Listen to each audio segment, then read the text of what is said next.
Vous êtes peut-être angoissé, vous êtes peut-être anxieuse ou anxieux, ou même encore déprimé, et vous subissez le confinement, c'est-à-dire cette imposition faite par l'État de rester à la maison face à la pandémie, face au coronavirus.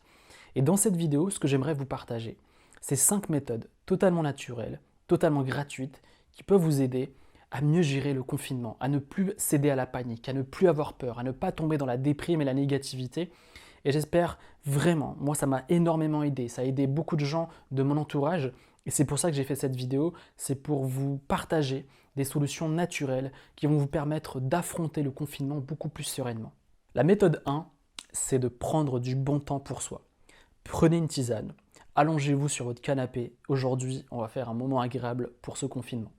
On va regarder une belle série, on va jouer à un beau jeu vidéo, on va lire un livre, on va prendre un bon bain, on va faire on va méditer par exemple, on va lire des citations positives, faire quelque chose qui va vous mettre dans un mood calme, positif, un moment rien que pour vous. Je ne sais pas pour vous, mais ce confinement peut être quelque chose de très positif parce que vous allez pouvoir vous recentrer sur vous-même, analyser votre vie et vous dire, pour une fois, peut-être depuis de longues années, vous n'avez jamais pris le temps pour vous, jamais pris le temps de vous détendre, de vous relaxer. Peut-être que vous avez toujours repoussé ce moment de vous dire, tiens, je vais tester cette méditation ou je vais tester cette technique de respiration. Et bien aujourd'hui, c'est le moment de vous détendre et de prendre ce confinement comme une opportunité de vous détendre et de vous relaxer et de prendre du bon temps pour vous. La méthode 2, c'est de limiter les médias et les informations en continu et les réseaux sociaux. Si vous passez votre temps à chercher de l'information sur le virus, sur le coronavirus, sur l'épidémie, bien évidemment, vous allez être négatif et anxieux. Et si vous passez votre temps à scroller sur les réseaux sociaux, ben principal contenu qu'il y a en ce moment, c'est sur le coronavirus et sur comment s'en protéger.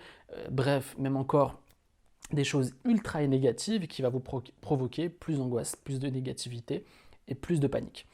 Et donc, je ne vous sors pas de ça de mon chapeau, c'est une étude qui a été faite en Pennsylvanie, aux États-Unis, qui décrit qu'en utilisant au maximum 30 minutes par jour son portable, eh bien on arrive à réduire drastiquement l'anxiété, la négativité et la déprime. Donc si aujourd'hui vous souhaitez aller mieux, si vous souhaitez vivre une vie beaucoup plus sereine, beaucoup plus positive et apprécier ce confinement comme une opportunité pour aller mieux et non pas comme un moment de déprime et de négativité, limitez les médias, limitez les chaînes d'information et limitez les réseaux sociaux. La méthode 3, c'est de relativiser. Face à une angoisse, face à de la négativité, face à une anxiété, la meilleure manière d'aller mieux, c'est de positiver et de relativiser. Elsa Godard, qui est un docteur en psychologie, décrit que relativiser ses peurs, relativiser son angoisse, relativiser sa panique, c'est comme maîtriser, ou en tout cas on maîtrise son anxiété, on maîtrise sa panique, on maîtrise sa peur. Donc relativiser est un pan important pour se débarrasser de son anxiété, de son angoisse et de sa panique. Donc relativiser va vous permettre de pouvoir ne pas subir votre flux de pensées négatives, de ne pas être submergé par des pensées négatives. Donc ce que je vous recommande, c'est d'écouter des vidéos, vous tapez pensée positive ou méditation pensée positive sur YouTube et vous allez avoir des vidéos qui vont vous permettre de vous guider tout doucement vers des pensées positives. La relativiser, c'est une chose importante, mais adopter des exercices de relativisation va vous permettre également d'aller mieux et de ne pas subir vos pensées négatives. La méthode 4, c'est la respiration. La respiration va vous permettre de gérer vos émotions. Si vous avez une sensation de mal respirer, vous avez peut-être même une impression de mourir, une impression de faire une crise cardiaque, une impression de ne pas avoir assez de souffle, que votre cœur commence à s'accélérer et que vous avez toutes sortes de sensations désagréables, de symptômes désagréables qui provoquent de l'angoisse, qui provoquent de l'anxiété et de la négativité. Et bien souvent, c'est parce qu'on a du mal à mieux respirer, on a du mal à gérer sa respiration. Et donc pour canaliser une angoisse, pour canaliser une anxiété, par rapport à une peur soudaine, eh bien, c'est de gérer sa respiration. Et il y a deux méthodes qui marchent très bien et qui peuvent vous donner des résultats exceptionnels, des résultats qui vont vous permettre de canaliser, de gérer votre anxiété. Eh bien, c'est la respiration abdominale et la cohérence cardiaque.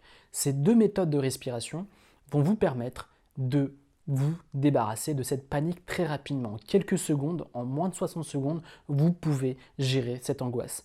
Bien évidemment, pour que ça marche bien, Il n'y a pas de secret. Il faut appliquer régulièrement cette méthode de respiration. Comme ça va être automatique. C'est un truc qu'il faut faire tous les jours. C'est-à-dire qu'aujourd'hui, si vous regardez cette vidéo, je vous recommande d'aller sur ma chaîne YouTube. C'est une vidéo totalement gratuite où je vous accompagne à faire de la cohérence cardiaque. La cohérence cardiaque a de nombreux bienfaits sur votre santé, mais également vous permet de gérer votre anxiété et votre panique. Et face à ce confinement, face à ce coronavirus, et si vous avez peur de ce virus-là et si vous avez peur de cette situation, la respiration abdominale faite 1 à 3 fois par jour va vous permettre de prévenir vos angoisses et de les canaliser. Aujourd'hui, nous vivons dans l'épreuve du coronavirus, mais dans votre vie, vous aurez bien d'autres épreuves, malheureusement. Et donc la meilleure manière de gérer ces épreuves-là, c'est de positiver. Dans les moments difficiles, il est très facile de sombrer, il est très facile de tomber dans la négativité, de ne penser finalement qu'au négatif. Il existe aujourd'hui des techniques simples, des techniques qui vous permettront très rapidement de pouvoir rester positif et d'être dans le moment présent. Il existe les citations positives vont vous permettre de relativiser, de changer vos pensées. Il y a également la visualisation qui va vous permettre de pouvoir vous visualiser dans un contexte positif et donc de mettre un flux de pensée agréable dans votre cerveau. Et également, il y a la méditation positive. Comme je vous le disais tout à l'heure, il y a une flopée de vidéos sur YouTube qui vont vous permettre de rester positif. Donc vous tapez méditation positive, vous allez avoir plein de vidéos en français pour vous accompagner vers la positivité. Donc ce que vous devez comprendre, c'est que pour aller mieux, il va falloir changer vos habitudes. Il ne faut pas subir le moment, il ne faut pas subir votre angoisse, il ne faut pas subir votre négativité. Adoptez les bonnes méthodes pour aller mieux. Si vous souhaitez aller plus loin, ce que j'aimerais vous partager également, c'est mon accompagnement. Mon accompagnement fait de vidéos, de fiches pratiques et d'audio pour vous aider à retrouver la sérénité face à l'angoisse, l'anxiété et la dépression. Pour recevoir cet accompagnement, c'est très simple. Il y a un premier lien dans la description et je serai ravi de vous aider. Cet accompagnement est fait principalement d'anxiolytiques naturels. C'est ce que j'ai adopté pour me libérer de mes angoisses et c'est ce qui a permis à des centaines de milliers de personnes à se libérer de l'angoisse naturellement et facilement. Si vous souhaitez retrouver une vie normale, si vous souhaitez vivre une vie sereine et positive, les anxiolytiques naturels sont faits pour vous. Pour recevoir cet accompagnement, c'est très simple, c'est le premier lien dans la description et je vous retrouve très prochainement sur une nouvelle vidéo. C'était Adam, à bientôt.